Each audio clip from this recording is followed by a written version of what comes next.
Ladies and gentlemen, your host for the evening, Kente Scott!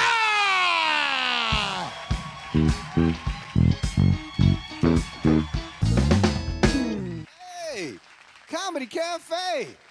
How y'all doing? Okay. Audience members in the building.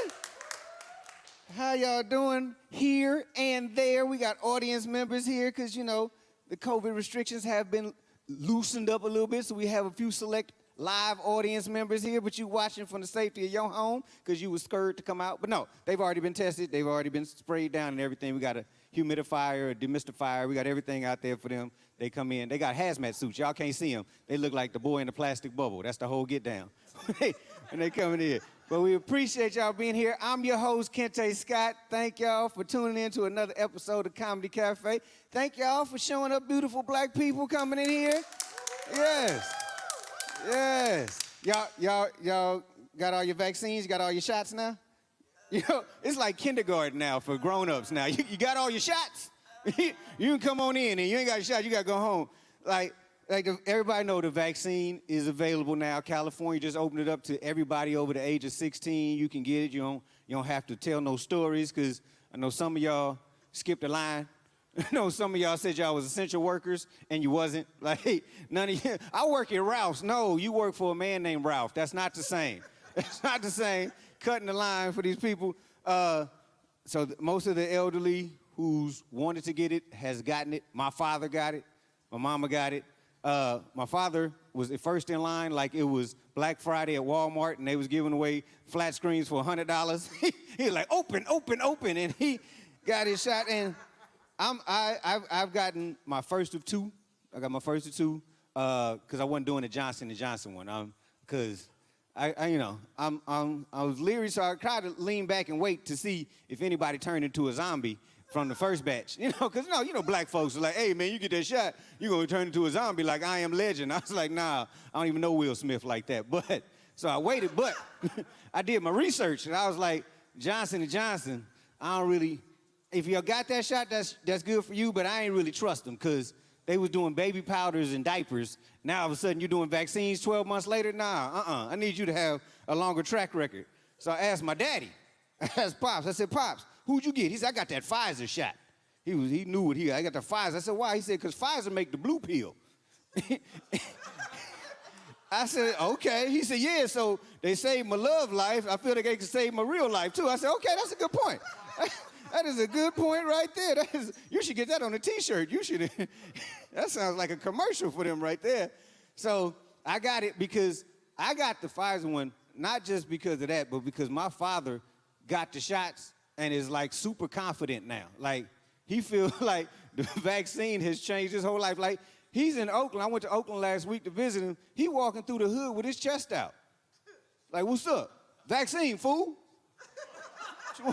I said, Pops, you're 82. Your knockouts have expired. What are we doing here? He said, man, let me show you something. He swung on a dude and I got knocked out. I came to, he was looking over me on the ground talking about, I told you to get that shot. I told you. Oh, man, he's super confident. He's like overconfident in his vaccine abilities. Like the other day he hit me, said, I'm about to fly down there to L.A. and come see you. I said, all right, well, when you get to the airport, hit me up. 20 minutes later, he landed on my front lawn like Iron Man. He was like, ah! I said, what happened? He said, I told you I was going to fly down there. I said, you got superpowers? I'm getting the vaccine. I want to be an X-Men, too. I want to be in a Marvel movie. But I was taking my time because I don't have any pre-existing conditions. I'm pretty healthy. I've been taking vitamins like sunflower seeds every day.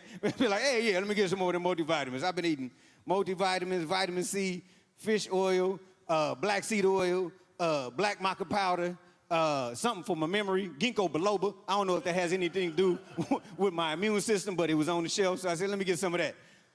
They tried to get me to take something called elderberries. Y'all know about that one? I ain't really trust it because I ain't heard of elderberries till this year. How you gonna have an old name and you just knew? Before that, the only elders I knew was church elders. Have you ever seen an elderberry bush? You ain't never seen an elderberry tree. You ain't never seen the Latinos on the corner selling oranges, strawberries, and elderberries. You never seen it. They just popped up talking about it to save your immune system. I said, no, I don't want them. I don't want them new hip-hop vitamins. I'm going to go with the old hip-hop vitamins. I'm going to go with the ones with a track record. I don't want these Migos vitamins. I want the Run DMC vitamins. I know I'll be good with those. I can understand those. Oh, what else is going on? Oh, I gotta talk about this because I feel like some of our church members at home, none here, y'all look like y'all are grounded and smart about stuff. People in relationships, stop listening to other people giving you advice on your relationship. It's your house. You got to work it out with whoever in your house. It was a social media guy, Derek Jackson. Y'all heard about him? Derek Jackson, so those who don't know, he's a social media self-proclaimed guru. I don't know how you get to be a guru just because you got followers, because if that's the case, I know a whole lot of comedians that are gurus now. But he was like, I'm a guru of relationships. And only way I knew about him, because I saw a video a couple weeks ago, and he was sitting on the couch with his wife, and she was in a bonnet like she was about to go serve pizza at the local high school, like she was the lunch lady. And he was sitting next to her with a perfect turtleneck on, and he was holding her hand real tight. Like, he was holding her hand so tight, you would have thought she got lost in aisle 7 at Ralph's. Like, he was holding her like, you're not going nowhere. No, you come on back here. And he was talking about being unfaithful. And I was like, all right, well, why he on TV? I didn't know that thousands and almost millions of people was following this man as a relationship coach. And he can't even coach up his own relationship. He was saying he was the Phil Jackson of relationship coaches, but he was more like the Crenshaw High coach of relationship coaches. Like, he wasn't really doing what he said he was gonna do. And here's my problem. I don't trust everybody who say they know something about my relationship. Like, I didn't trust Steve Harvey, especially when I saw he got married 4 times. Like, you ain't got it right the first time. So unless your book, Steve Harvey, says don't do what I did the last 2 times, I'm not buying it. Derek Jackson, and this is why I didn't believe he was ever a guru, because all his videos were in his car. He did every video in his car, like, hey, what's up, American ladies? I got something for you. I'm like, a guru should have an office. At the very least, a backdrop. A guru should have a studio. Like, a relationship guru that does all his things in the car is like a wealth coach telling you to meet him at Starbucks. Like, how you rich ain't got no office? No, I'm not doing that. I'm not doing it. Here's the other reason why I couldn't really take him seriously as a guru. I ain't never met another guru named Derek. I met a lot of folks named Derek. I met some gang leaders named Derek. Derek Pete. I know Derek Pete. He a cool dude. Not a guru at all. Like, I didn't trust Derek the guru from jump. I'm like, no, that like you gotta have a leader name to be guru. You gotta be like Mohandas Gandhi, leadership guru name. Martin Luther the King. You gotta have at least 3 names and a junior on there to be a guru in the black community. They'll just let this Derek Jackson, he didn't even spell his name like the Jackson 5. He put an X up in there. Like, nah, man, ain't no other Jacksons in the world named Jaxon. Come on now, stop it. And he was a guru. Like, think about it. If you was we church folks up in here, if you went to a church and they say, what's the pastor name? You say, Pastor Derek, you'd be like, nah, I'm not gonna put no money in this church. I'm gonna keep it. I feel like he dipping. Like, Pastor Derek doesn't really sound like the leader of men. I'm just saying. Like Usher Derek, Deacon Derek. Perfectly fine. Pastor Derek? No, I don't trust it. And like, people don't understand. We judge people by their names. I know this. My name is Kente. I've been judged on every job interview I've ever gone on. The ones I've actually got, because most of them, the white folks see Kente and be like, no, we can't have those kind of problems up in here. And everyone I've gone to, in the first 5 minutes of the interview, they've said this line: wow, you're nothing like we expected. I was like, yeah, Kente, you expected 6'5", 300 pounds, very angry black man like the office linebacker just tackling people by the cubicle, huh? They're like, yeah, you're safe. So that's because we judge people by names. Like, that's why God had to tell Mary and Joseph, you got to give Jesus a Jesus name. You got to give him a name beyond reproach. Like, think about it. Jesus did the miracles, but his disciples told everybody about what he did, and they believed it off of their word. Like, they was like, Jesus turned water into wine. They was like, really? We got to meet this Jesus guy. That's amazing. They was like, Jesus just walked on water. They were like, I believe it. I'm going to follow him too. Let Mary and Joseph have named that boy Derek. We wouldn't have believed nothing. They was in Egypt. These was black folks. We wouldn't have believed nothing. They'd have came back like, Peter and them would have came back from off the boat, be like, hey, y'all, Derek just walked on water. We'd have been like, prove it. Hey, y'all, we finna go to the lake. Derek finna walk on water. No, we'll wait. No, come on, get on off the boat. We don't trust it. I'm just saying. That's what I'm saying. There's no leaders named Derek. I mean, Derek is a leader of that computer over there, but he ain't leading the whole church. Like, you don't, I'm just saying. just something y'all think about. You can go home and be like, I ain't never met a Derek that ever led nothing. I ain't never, even... Derek Fisher didn't even lead the Lakers to a championship. That was Kobe and Shaq. Leader names. I'm just saying. All right, y'all. Y'all ready to get this Comedy Cafe rolling? Y'all hear me? Let me hear you say yeah. Yeah, people in the audience. So keep your energy up. The 5, 12, 15 strong up in here. We're going to make it seem like it's more than it is. So please, coming to the stage is my comedy partner, the producer and creator of the Comedy Cafe. Hilarious dudes, writes for all kind of shows, writes for Wanda Sykes, writes for Chris Rock, is writing on 12,000 TV shows right now. So please, I'm happy that he's here and giving us a good 20 minutes of his time and his life on the Comedy Cafe. Y'all put your hands together for my man, Dino Shorty!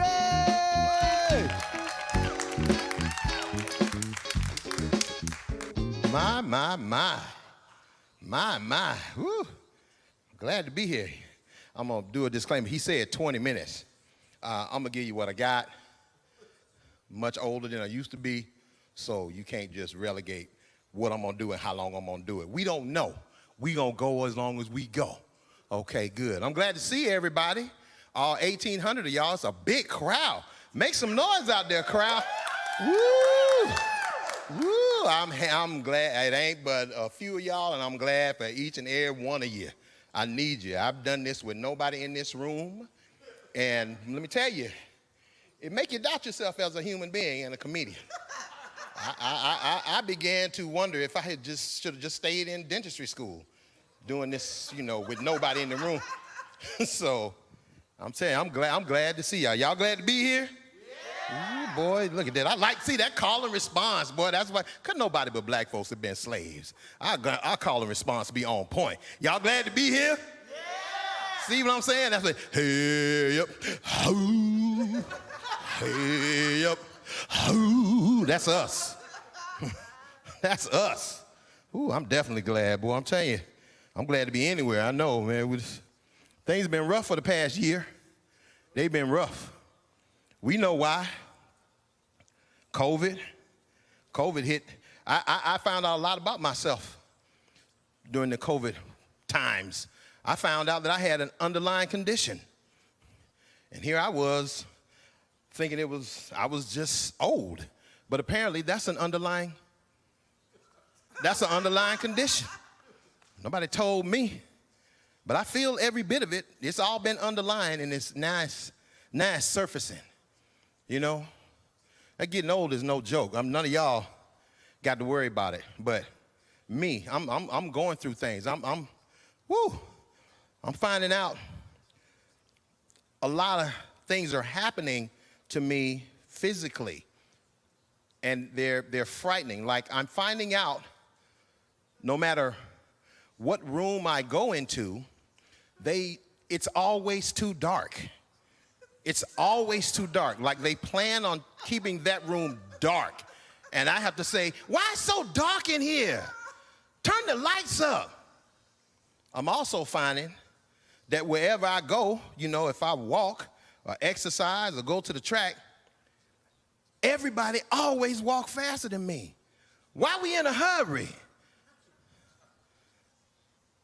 I'm also finding that any room I go into with people and they talking, they all whispering. They talking so low. Why y'all talking so low? Huh? Huh? Huh? That's how I respond to everything now. Huh? What? What? Yeah, that getting old, boy. I'm discovering, various hair follicles in different places. It's crazy. I'm a man. I'm used to hair, on my face, arms, chest. I have this angry hair that continually grows right out of my earlobe. And if I let it grow, it won't stop. It had grown so big one time, I said, I'm just gonna see. I thought somebody was following me because it was waving, and I kept looking. Had to plug that out. I did something just today that I haven't done since I was a child. Guess what I did? I fell. I fell. Like, everybody's an adult. I used to trip and stumble and so. No. I fell. I was just moving along, and the next thing, I was wondering why the floor was rushing up. Why is this floor jumping at me? Oh, no. I'm falling. And, when you're young, you fall and you put your hand out and you do a little tuck and roll, and then you flip over and pop up real quick, and you look around to make sure nobody saw you, and then you cool walk off. No, not now. Everything happened so slow, but I couldn't stop it. Am I falling? I think I'm falling. The floor is coming. Why is my hand not going out to break my fall? Come on, hand. Oh, there it go. Okay. All right. Okay, I'm down. Okay. What I used to do, let me roll. Let me roll over on my back. Okay. All right, I'm on my back. Now let me flip and pop up. Let me flip and pop up. Heavenly Father, please allow me to flip and pop up. Had to call my wife. She helped me up. That was so embarrassing. She helped me up, my wife. It was embarrassing because she ain't got all her balance either, and we both fell down. We trying to help each other up, and we both just gave up. It was like, you know what? It's after 9. Let's just lay here. See, good night. Good night. Slept right there at the front door. Slept. Good sleep. Boy, woo, that's why you got to exercise your whole life. See, I used to exercise religiously, and then I stopped. And now I exercise satanically. Not at all, not ever, for no reason, and dare you to say something about me.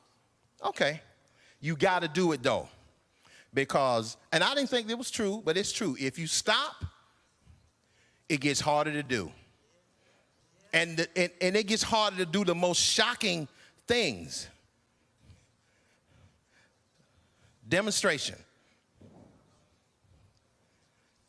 Remember when you can just sit in a chair and then hop up?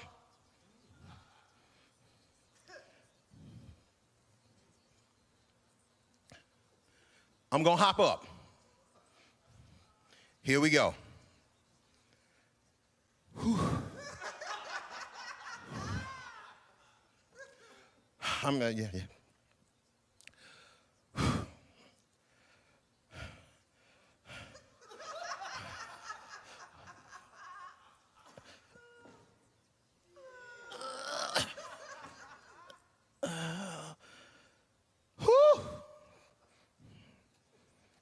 That's ridiculous.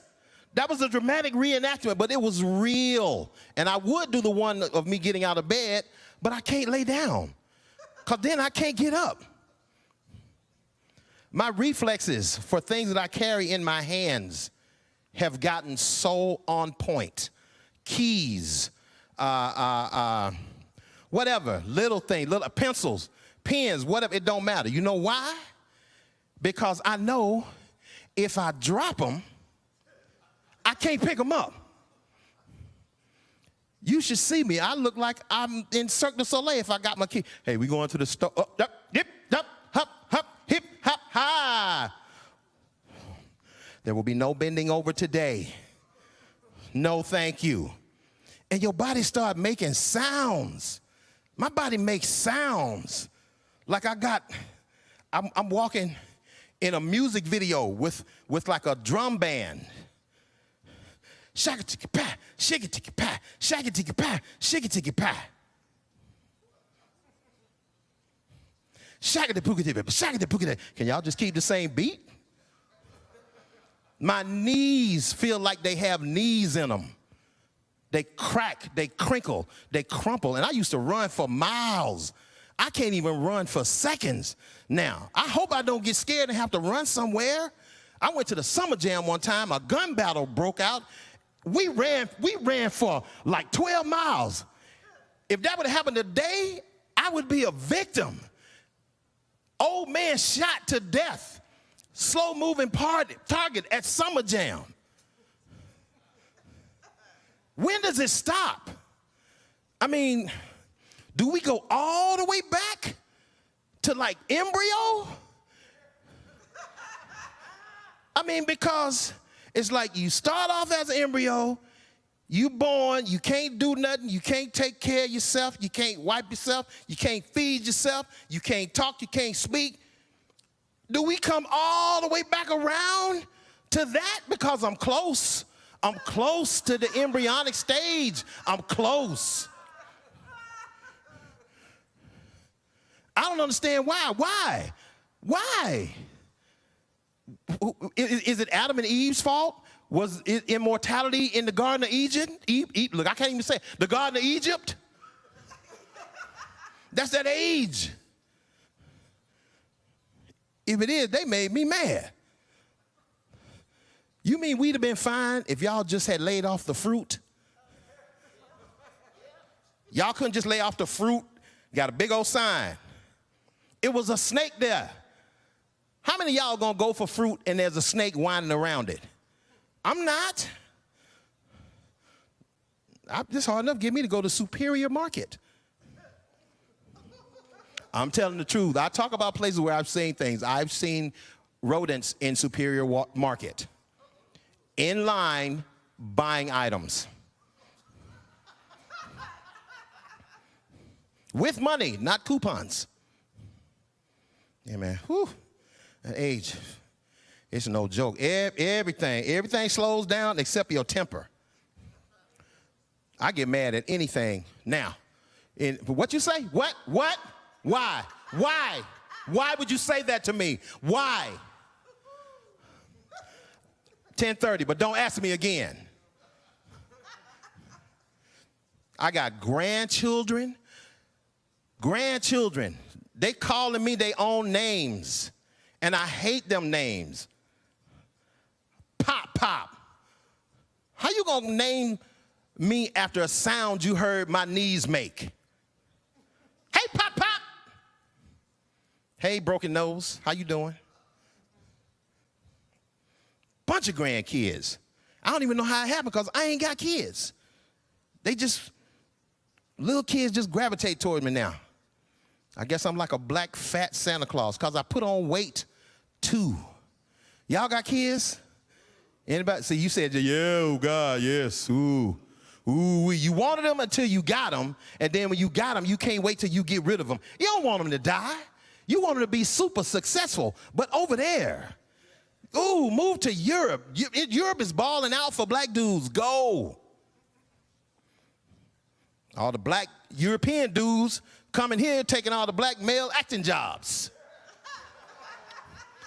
Don't tell me you ain't been surprised to see one of your favorite black actors sitting on the Jimmy Kimmel show going, well, mate, the first thing I thought when I started as an actor, I grew up in the Shropshire side of northwest Manchester, and I'm like, wait a minute, I got the wrong filter on my TV.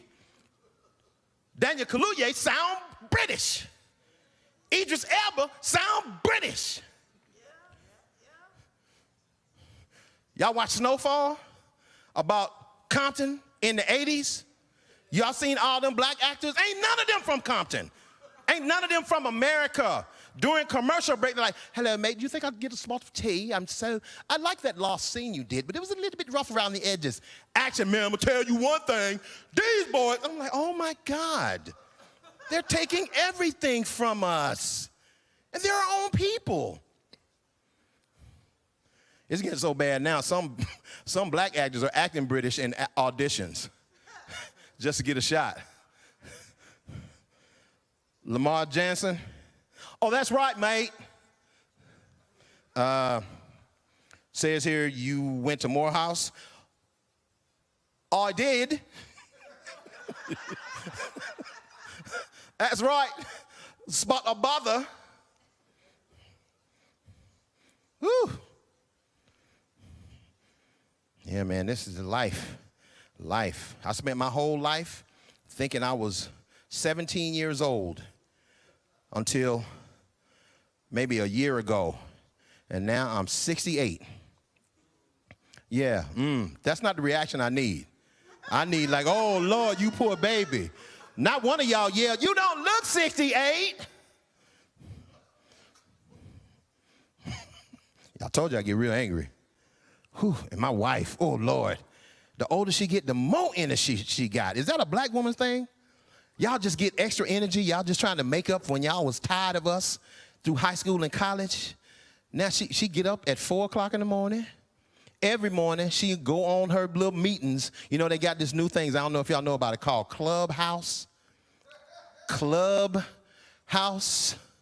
My wife came to me, hey, baby, you got to go on Clubhouse.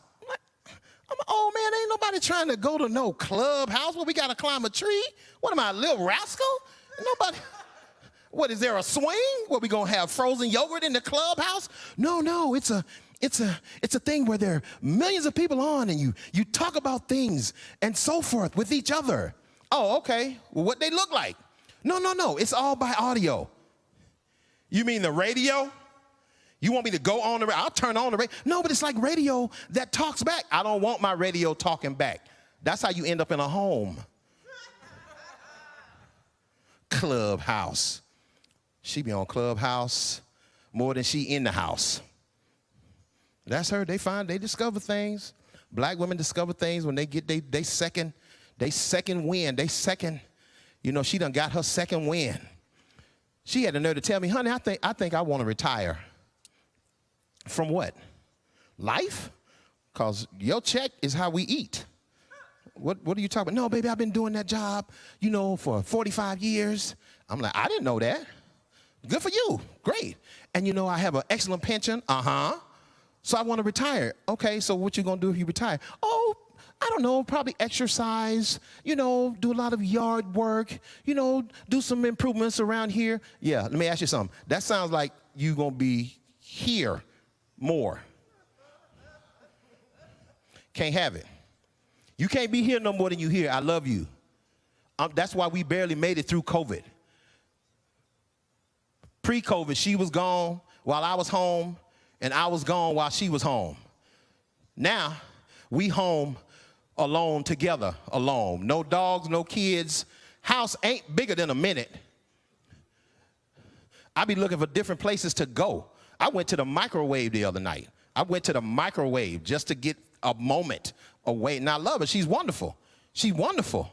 But I can't be up on nobody 24/7 no more. I'm old now. You got to beat it. I see some of the couples like, yeah, bro, you better, ooh, man, I've been married to my woman 408 years, seemed like. Ooh, she wake up every day.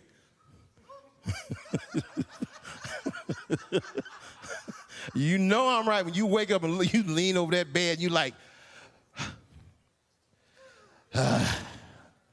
morning. You love them, but you're tired of them. Until they gone. A lot of us lost our spouses. A lot of us trying to lose our spouses. My boy been trying to talk his wife out of getting the vaccine. He done got 3 of them. He done got them all. Pfizer, Moderna, Johnson & Johnson, Johnson. He done got them all. He don't care. Baby, you don't need to get that vaccine. Don't believe what they say. You ain't sick. You know, that's lady problems. You gonna get through that. Marriage, boy. Marriage and life and getting old. It shouldn't be that way. But you know, the alternative is worse. But I don't know if I want to live forever. If I had the option of when I die or living forever, you know, it's got to be a caveat. Can I live forever if I stop right here? Well, if I stop right here, I'm in a lot of pain. I'm no longer cute or attractive. I've gained weight. I got hob. No. Can I go back and then stop right there? Oh, you can't go back. All right. I guess I think I want to go at 240. That's a good age. 240. And see, y'all don't remember the Bible. Them folks in the Bible lived right 06, 87, 195, 784. Why not us? Why not us? We got all the medicine. We got all the technology. Why not us? Because most of them people were not in long-term relationships. Hey, that's my time. I'll talk to y'all later. Stay safe. Stay strong. Please don't tell my wife you heard me say anything about this. Thank you very much. My name is Zeno Shorte. Bye-bye. Yeah. Please show the comedians some love. Show them some love. Them folks are doing their thing. We want to thank y'all, live studio audience and the audience at home. Thank y'all for coming out and enjoying the Comedy Cafe and allowing us to do what we've been doing for the last 5 years. Yes, next month we are 5 years old. This comedy show can officially go to kindergarten anywhere in the old LAUSD area. That we have all special shows next month. They are hilarious, all heavy hitters, our 5th anniversary shows. If you would like to be where these lovely people are in our live studio audience, then text the word comedy to the number that you see on your screen. That's right. Text the word comedy to the number you see on your screen, and we'll put your name on the list. And you too can come through. You got to be clean though. You got to be clear. You know, COVID clear. You know, like the lady on Poltergeist said, all this got to be clear in here. So if you clear and you put your text comedy to the number you see on the screen, we'll see you live and in person like we see these beautiful people. We appreciate y'all for coming out and enjoying and laughing. It's been a long time since comics have heard this laughter in person, so we appreciate y'all really. I'm your host, Kente Scott. Follow me on all social media. Just put Kente Scott in there. I'm the only one gonna pop up.